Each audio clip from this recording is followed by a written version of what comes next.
কোনো কাজকে সম্মান করতে না পারেন অ্যাটলিস্ট ছোট করে দেখবেন না। কারো কোনো কাজকে ছোট করে নিজেকে খুব বড় প্রমাণ করা যায় না। আসসালামু আলাইকুম। আমি শিল্পীস কুকিং অ্যান্ড ব্লগ থেকে সবাইকে স্বাগত জানাই। কাছে দূরে যে যেখান থেকে আমার ভিডিওটি দেখছেন আশা করি ভালো আছেন। আরও একটি নতুন ভিডিও শেয়ার করতে যাচ্ছি আপনাদের সঙ্গে। আশা করছি আপনাদের ভালো লাগবে। আর আমার এই ভিডিওটির কোনো অংশ যদি আপনাদের ভালো লেগে যায় তাহলে প্লিজ ভিডিওটিতে একটি লাইক দিয়ে ভিডিওটি কন্টিনিউ করবেন। আজকের ভিডিওটা আমি দুপুরের রান্না দিয়েই শুরু করেছি। এখানে আমি গরুর মাংস রান্না করে নিচ্ছি। তো আমি গরুর মাংসটা প্রথমেই মশলা দিয়ে কিছুক্ষণ কষিয়ে নিয়েছি। আর আজকে আমি আলু দিয়ে গরুর মাংস রান্না করব। তাই এখন কিছুক্ষণ মাংসটা কষিয়ে এখন আলু দিয়ে দিলাম। আর আলু দিয়ে আমি আরও কিছুক্ষণ কষাবো। কষিয়ে তারপরে হচ্ছে ঝোলের জন্য পানি দিয়ে দিব, মাংস সিদ্ধের জন্য পানি দিয়ে দিব। আর আমি এখানে গরম পানিটা অ্যাড করব আরকি। অনেকেরই ধারণা আমরা এখানে যারা এই প্ল্যাটফর্মে কাজ করি, ইউটিউবে কাজ করি, আমাদের আসলে বাসায় সেরকম কোনো কাজ নেই। না হয় রান্নাবান্না করে আর ভিডিও দেওয়ার কি আছে? রান্নাবান্না তো সবাই করতে পারে। আমি আজকে তাদের উদ্দেশ্যেই বলবো যে, কারো কোনো কাজকে সম্মান করতে না পারেন এটলিস্ট ছোট করে দেখবেন না। উৎসাহ দিতে কোনো কাজে না পারেন, অনুৎসাহিত করবেন না। যাই হোক, এখন ভিডিও রিলেটেড কথায় আসি। এখানে হচ্ছে গতকালকে কাঁচকলা নিয়ে এসেছিল রান্না করে, মাছ দিয়ে রান্না করে খাওয়ার জন্য। তো সেখান থেকে দেখি কাঁচকলা পেকে গেছে। তো এইজন্য আর কাঁচকলাগুলো রাখতে চাই না। যে একটা তো পেকে গেছে, যে ২ টা আছে এই ২ টো এখন আমি মাছ দিয়ে রান্না করে নেব। তো কাঁচকলা যেহেতু রান্নার পরে অনেক সময় একটু কালারটা চেঞ্জ হয়ে যায়, রান্নার কালারটা কালো হয়ে যায়, কালচে হয়ে যায়। তাই আমি কাঁচকলাটা খুব ভালো ফুটন্ত গরম পানি দিয়ে ধুয়ে নিয়েছি একটু হলুদ মাখিয়ে। আপনারা এটা ভাপিয়েও নিতে পারেন ১ মিনিট। তখন হচ্ছে যে তরকারির কালারটা সুন্দর থাকবে। আর এখানে আমি মসলা কষিয়ে নিচ্ছি। সাথে একটা টমেটো দিয়েছি।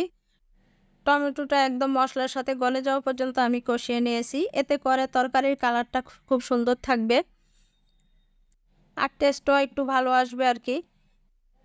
আর যে বটটা দেখালাম এটা আমি এখন গরম পানি দিয়ে ধুয়ে ভালোভাবে ক্লিন করে আরকি পিস করে রেখে দেব বক্সে করে। পরে যেদিন রান্না করব শুধু নামিয়ে রান্না করে নেব। আর আমার গরুর মাংসটাও হয়ে গেছে। যেহেতু আমি গরুর মাংস আলু দিয়ে রান্না করেছি তাই একটু ঝোল রেখেছি। আর যদিও বা আমি রাতে এই গরুর মাংসের ঝোল এবং যেই মাংসটুকু ছিল ওটার সাথে আমি রাতে খিচুড়ি রান্না করে নিয়েছিলাম। কারণ ঝড় বৃষ্টি ছিল। আর এই বৃষ্টির মধ্যে খিচুড়ি খেতে অন্যরকম একটা ভালো লাগা কাজ করে। তো এত ঝড় বৃষ্টি ছিল যে এইজন্য আমার ছেলেমেয়েরা বলল যে, "আম্মু এই বৃষ্টির মধ্যে খিচুড়ি খেতে ভালো লাগবে।" দুপুরে খাওয়ার পর যেই মাংসটা ছিল, ওই মাংস দিয়ে আমি রাতে আরকি খিচুড়ি রান্না করে নিয়েছিলাম আর সাথে ডিম ভুনা করে নিয়েছিলাম। রাতে কারেন্ট ছিল না, মোমবাতি দিয়েই করতে হয়েছে। আসলে এত লং টাইম কারেন্ট ছিল না। আইপিএসও অত ও ভালো সার্ভিস দিতে পারছিল না। নেটও প্রবলেম ছিল। যেহেতু কারেন্ট ছিল না আর আমার নেট হচ্ছে আইপিএস এর সঙ্গে সংযোগ ছিল। কিন্তু আইপিএসও শেষ পর্যন্ত আরকি শেষ রক্ষা করতে পারেনি। এত সময় আসলে আইপিএস সার্ভিস দিতে পারে না। আর এই ঝড় বৃষ্টির পর থেকে গত ২ দিন কারেন্টে এত সমস্যা করতেছে। কিছুক্ষণ পর পরই আসছে, আবার যাচ্ছে। এতে করে আসলে কোনো আপুর ভিডিওই দেখতে পারিনি। যাই হোক, আমার ভিডিওর এই অংশটুকু হচ্ছে পরদিনের আরকি, পরদিনের রাতের বেলা। তো এই যে রাতের বেলা আরকি আমি আমার সেলাই কাজ নিয়ে বসলাম। তো এই ড্রেসটা হচ্ছে আমার ছোট মেয়ের। তো যেহেতু সামনেই কুরবানির ঈদ আর এগুলো হচ্ছে কিনে এনে বাসায় রেখে দিয়েছিল। তো এখন ভাবলাম যে যেহেতু সামনেই ঈদ, আমি অল্প, অল্প করে আসলে বানিয়ে ফেলি আস্তে, আস্তে কাজের ফাঁকে, ফাঁকে। তো আমি আসলে কাজের ফাঁকে, ফাঁকেই এই কাজগুলো আমি করি। যেহেতু দিনের বেলা আমাকে ব্যস্ত থাকতে হয়। রান্না-বান্না, সংসারের আরো অনেক কাজ। আবার এই যে ভিডিও করতে গিয়ে ভিডিও করা, ভিডিও এডিট করা, ভয়েস দেওয়া এগুলো নিয়েও ব্যস্ত থাকতে হয়। তাই আমি আমার এই যে মেশিনের যে সেলাই কাজটা, এই কাজটা হচ্ছে সন্ধ্যার পরের দিকেই করি। ছেলেমেয়েদেরকে নাস্তা খাওয়ানোর পরে যে সময়টুকু থাকে বা রাতের বেলা, বেশিরভাগ সময় রাতের বেলা করি আরকি। আর এটা হচ্ছে আমার বড় মেয়ের। আর আমার বড় মেয়ে সবসময় একটু হালকা পাতলা সিম্পল ড্রেস পছন্দ করে। আসলে ও খুব গর্জিয়াস এরকম কিছু পড়তে পারে না। ২ জনেই গর্জিয়াস কিছু পড়তে পারে না। ওদের মানে আনইজি লাগে, গরম এরকম বলে আরকি। আর এটা হচ্ছে আমার নিজের। তো এগুলো আমি চেষ্টা করব ফাঁকে ফাঁকে আর কি বসে অবসর সময় সেলাই করে ফেলার। আর না পারলে তো টেলার তো আছেই।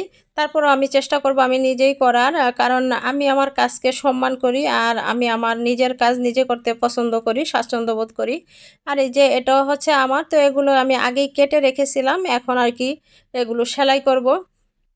হয়তোবা বাহিরের টেলারদের মতো খুব ভালো পারবো না, কিন্তু তারপরেও আমি মনে করি নিজের কাজ নিজে করার মধ্যে অন্যরকম একটা আনন্দ আছে বা অন্যরকম একটা অনুভূতি আছে, যেটা হচ্ছে আমি বাহির থেকে সেলাই করে আনলে যেটা পাবো না।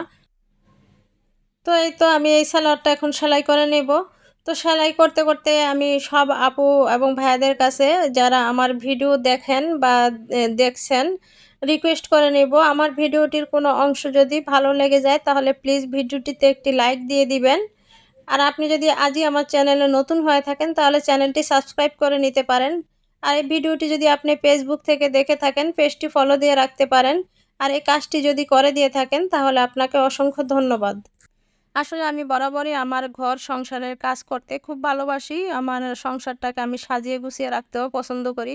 তো এই যে মেশিনটা আমার যে রানারটার উপরে দেখছেন, এটা হচ্ছে আমার ডাইনিংয়ের উপরে রানারটা আমি দিয়েছি। এই রানারটাও আমি নিজেই বাসায় বানিয়েছি। আসলে লেস কিনে তারপরে আমার যে কাপড়, টুকরা কাপড় ছিল, টুকরা কাপড় ২ পাশ দিয়ে তারপরে আমি এটা আর কি সেলাই করে নিয়েছি। এরকম আরও রানার আছে যেগুলো আমি আসলে আমার বাসায় সেলাই করার পরে কিংবা এরকম টুকরো লেস কিনার পরে আমি রানার বানিয়ে নেই।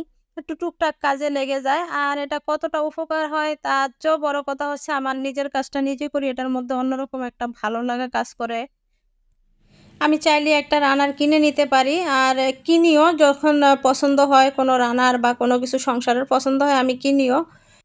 নিজে বানানোর মধ্যে যে আনন্দ আর হাসব্যান্ডের টাকায় কিনার মধ্যে কিন্তু সেই আনন্দ নেই। দুটোর মধ্যে ২ রকমের তফাৎ আছে, ২ রকমের আনন্দ। তো আমার অনেক আত্মীয়স্বজনই মনে করেন যে আমার ছেলেমেয়েরা বড় হয়ে গেছে তাই আমার সংসারের কাজ নেই। আমি এখন ফ্রি তাই হয়তো ইউটিউবে কাজ করছি। না, মোটেও না। আমি আমার ছেলে-মেয়ে, আমার স্বামী, সন্তান ওদের দায়িত্ব, কর্তব্য, ওদের প্রতি আমার যে দায়িত্ব আছে আমি সেই দায়িত্ব পালন করেই আমি আমার ইউটিউবে কাজ করি। আপনি যদি আপনার সংসারকে ভালোবেসে সংসারের কাজগুলো করেন না, তাহলে দেখবেন যে সংসারের কাজ শেষ হয় না।